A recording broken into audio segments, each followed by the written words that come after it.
Okay, so according to the title of this video, yes, we are back at it again with another bathroom story. I know it sounds crazy because we've done so many of these to the point where it's actually getting, well, you guys would say unbelievable. But honestly, let's be realistic here. Like, you gotta understand, I'm a guy who loves bathrooms. Bathrooms are one of the most private places ever. Either I want to sit in there and watch Jacksepticeye, or bring a girl in there with me and do the devil's tango. And this story is exactly that. But this time, as you guys can tell from the title, in the McDonald's bathroom. But before we get into that, ladies and gentlemen, please just listen to this quick word from our sponsor, GXE. Now, do you ever get bored of just playing the same games over and over again? And honestly, you can't find anything better but the Google offline mode where you can just jump with a little baby dinosaur. Well, do I got you covered? Or actually, I should say GXE has got you covered by Opera. GXE is a platform for gamers like us and also game developers. There's so many games to play, and I'm not gonna lie to you guys, there's so many to the point where you can be on there infinitely. There's games that I like to play as well. For example, I played a lot of IZBot, which is about a robot that does cool parkour and stuff through maps, and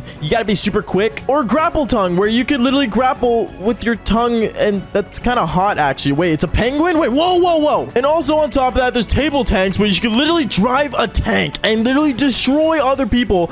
And not only that, there's also ways where you could show off your high scores and flex to all the ladies and your friends too, if you want. You can flex to your friends as well, but your awesome scores. And on top of that, if you guys also want to become a game developer, you can also create games as well. So click the link down in my bio and come hang out at the GXE website, where you could do so many cool mini games and so much more. Now let's get straight back into the devil's tango. I mean the video. Back to the video. Yo, what is going on, you guys? My name is Bubba, and welcome back to another crazy story. So today's story is something totally crazy, and honestly, it's something that I didn't want to tell, but let's be realistic here. You guys love the bathroom stories I tell, from me doing it into the airplane bathroom to the girls' change room, which is not a bathroom, but I guess it counts as a bathroom, and now, of course, the McDonald's bathroom. So I want to say the story takes place back when I was like in grade 9. Now, funny enough, I'm not gonna lie, I didn't look the best in grade 9. Hell, I looked like this, for God's sakes. Like, I literally made videos looking like this and still pulling women. And before anyone says anything like, oh my goodness, you look like that and you pulled someone? Yeah, you're such a capper. Like, no way that's real. Honestly, guys, let's be realistic here. If you think you only need good looks to pull women, you are ultimately probably the most brain dead person I ever met on this planet. Like, you guys realize that, like, personality is a thing? I know, shocking. I didn't believe it at first either, but apparently if you have a good personality, girls will attach to you like magnets. But going on, I remember one time I was kind of just going through my school hallway and I was just kind of walking around. And obviously at the time, I had a friend who had this like girlfriend who also had a friend that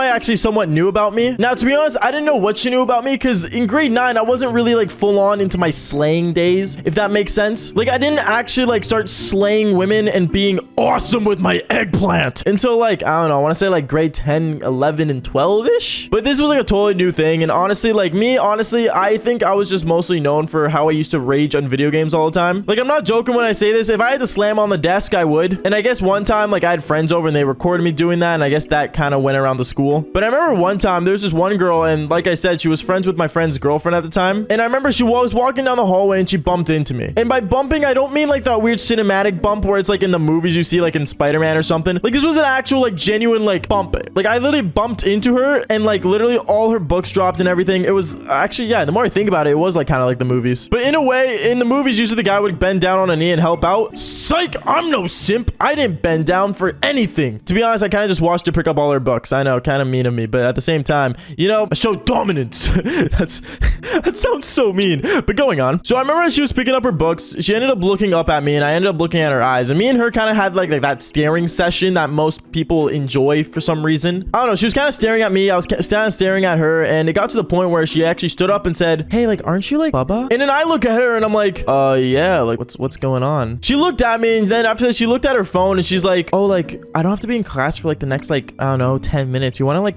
maybe walk and talk? I got nothing to do and all my friends are in class. And me looking down at my clock, knowing I actually had to go to class, but a hot girl asking me to kind of miss class was not really a bad thing, I guess. Don't skip classes, but at the same time, you do your own choices. So I remember I ended up saying, yeah, sure. Like, I'm down to like, you know, walk around, hang out, like, not an issue. So that's what we ended up doing. We ended up walking around the school. We started talking and stuff. And, you know, we had a good conversation. Most of the conversation was about my friend and his girlfriend because, you know, apparently they had like a lot of beef throughout the years. I don't know why. I guess guess girls like talking about other girls' beefs and relationship issues. But then I kind of got straight to the point because let's be real here, the boys don't smack talk the other boys. Unless you're not a boy, then I don't know what you're doing. And I started talking about her. I ended up saying, so like, what about you? Like, you got any like guy issues? Because, you know, I'm kind of scoping out the land, trying to see like what's going on. And she says to me, oh, like recently, like me and my boyfriend kind of just, you know, broke up. It kind of sucked. But, you know, like I think it's time for me to like go out, do crazy things and just say yes to things in life. When I heard her say that, I'm not joking. I was kind of looking on the internet to see where I heard that quote from. Because let's be realistic here. No girl says that. But then she started talking about how she like started like really not caring about things she wants to do. And she just kind of wanted to express herself and explore. And fun fact, I ended up saying this right after. I mean, like, you know, I kind of get that. Like, I'm kind of the same way, you know. I'm exploring my things too, you know. Because that was the beginning stage of my slaying Devil's Tango age. And then she looked at me and then he kind of just started talking more and more. And then I added her on Snap and then I went back to my class. When I went back to my class, honestly, I don't know what it is when I first talk to women, but I kind of feel that nice attachment. Not attachment issues, but like, you know, I started like being like, you know, flirtatious with her. So me and her started snapping back and forth throughout class. I'm not even joking. I don't think I got any schoolwork done. And me and her were just talking back and forth, like nonstop pop. And then I remember she snapped me saying, hey, like I'm going to McDonald's like after school. Do you want to like maybe come with me? Like,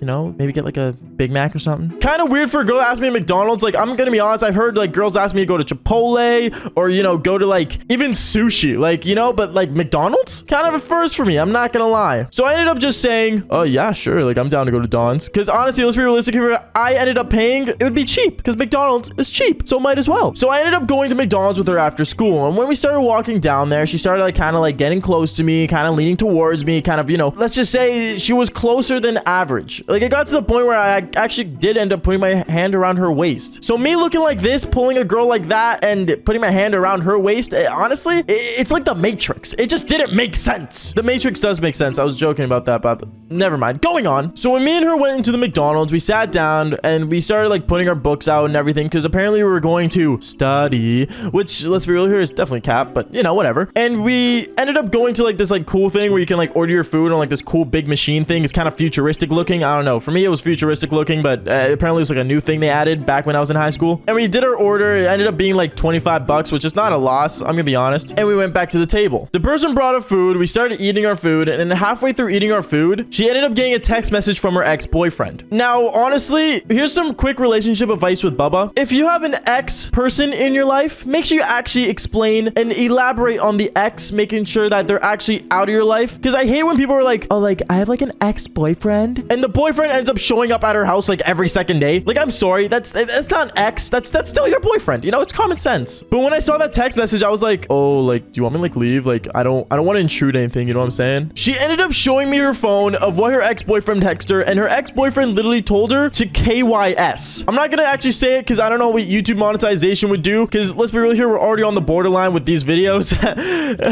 Don't ban me, YouTube. And it got to the point where she actually almost ended up kind of looking down, but then started being angry. She ended up explaining to me how her boyfriend could never make her finish, and she started like basically making fun of her boyfriend in bed. And that was where my golden opportunity came in. I instantly said, I mean, like, you know, I'm a professional. Jokingly at first, but then she took it seriously and said, oh, really now? You're a professional? And I started making that joke where I was like, you know, like, yeah, I'm a professional, you know, like I made that joke over and over to the point where she actually believed it. And you know what? She got in the mood. And when she was in the mood, I'm not gonna lie, I activated like a rocket. Like me and my eggplant were like, go, go, go. Like if I was a movie of Inside Out, I think I would just have a bunch of eggplants in my head just jumping around saying, my turn, my turn, my turn. But going on, I remember she ended up standing up and she actually started like, you know, grabbing my wrist and walking me over to the bathroom. The only times girls grab my wrist is usually when they want to drag me somewhere to finish, you know, and do the Devil's Tango. And that's what we did. We ended up going straight into the girls' bathroom. And yes, we did go into the girls' bathroom this time, not the guys' bathroom, which was really weird for me. But we went in there, and after that, we went into a bathroom stall, and we ended up doing it. We literally ended up doing the Devil's Tango for I want to say like maybe like 10, 20 minutes. We didn't go for that long because let's be real here, it was in the bathroom. Actually, it was kind of funny because we ended up like, you know, making noise. Well, she was making noise. I was mostly just, you know, I can't really say in detail what I did, but it makes sense. I did the Devil's Tango. Like that's the most I can really say here. But the weirdest part was that I remember hearing the door open, and it was like a person that like just walked in. It was like an old Asian mom or something, and she had her kid with her as well. And I remember her kid like ended up looking under the stall as me and her were doing the Devil's Tango, and she literally screamed. This little Asian girl ended up screaming her head off for some reason. And her mom's like, what's going on in there? What's going on? And that's when I knew we were totally screwed. The girl that was in front of me that, you know, I ended up doing the devil's tango with, ended up putting her clothes on as fast as damn possible. Like, I'm not joking. I think it took her like 1.5 seconds. And by that, I mean, she literally just pulled her pants up and pulled her shirt down. And me, I just, you know, put my pants on as fast as possible. And the next minute, when we walk out of the stall to get out of there, I see the Asian mom, I see the Asian kid, and then I see a McDonald's worker. Great. That is ultimately fantastic. We got the whole audience. You know, I'm not gonna lie, I was never a fan of having audiences when I did the devil's tango. Like, let's be realistic here. It's not fun to have an audience unless the audience was gonna join in later. That sounds really bad. You know what? Never mind. I remember afterwards, we ended up like walking straight back to our table, and the worker was like literally behind us. And when we sat down at our table, the worker came up to our table and said, you guys need to understand that, like, you guys can't like do that in our bathrooms. Like, literally just get a room. Like, what are you talking about? And I remember I looked at the girl I did it with, and we just kind of started giggling, and we're like, yeah, like, sorry about that. Like, you know, just teenager stuff, you know, just couldn't get the best of it. And as she walked away, I remember the girl in front of me looked at me and said, that was literally so awesome. And I ended up, I guess, kind of showing her that saying yes to things in life is sometimes a good thing, even if it's just doing the devil's tango. But anyways, guys, that's basically it for the story. Make sure you guys leave a like and subscribe if you guys haven't already to this channel. And also make sure you guys join the Discord server and join the Twitch streams down below for more awesome stories. Now, like I always say, fall for more embarrassing stories. Peace out, guys.